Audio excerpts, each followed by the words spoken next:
L'ego. C'est ce compagnon bruyant qui nous pousse à toujours prouver quelque chose. Il nous murmure qu'on doit être le meilleur, impressionner et avoir raison. Mais souvent, il nous empêche de vivre pleinement, d'aimer librement et d'être en paix. L'ego nous pousse à comparer, à rivaliser et à chercher la validation des autres. Il crée des murs là où il pourrait y avoir des ponts. Il nous fait croire qu'admettre nos erreurs est une faiblesse, alors qu'en réalité, c'est un acte de courage. Être libéré de son ego, ce n'est pas le faire taire, mais ne plus en être prisonnier. C'est reconnaître quand il nous éloigne de l'essentiel, à savoir la connexion, l'amour, la compréhension. La vraie force, c'est de rester humble et découvrir l'ego. C'est ce compagnon bruyant qui nous pousse à toujours prouver quelque chose.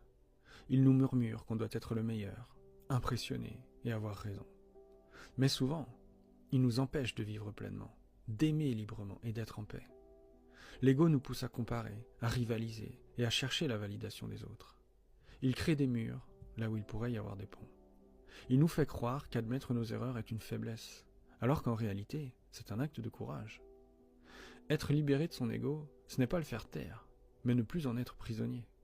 C'est reconnaître quand il nous éloigne de l'essentiel, à savoir la connexion, l'amour, la compréhension. La vraie force, c'est de rester humble et découvrir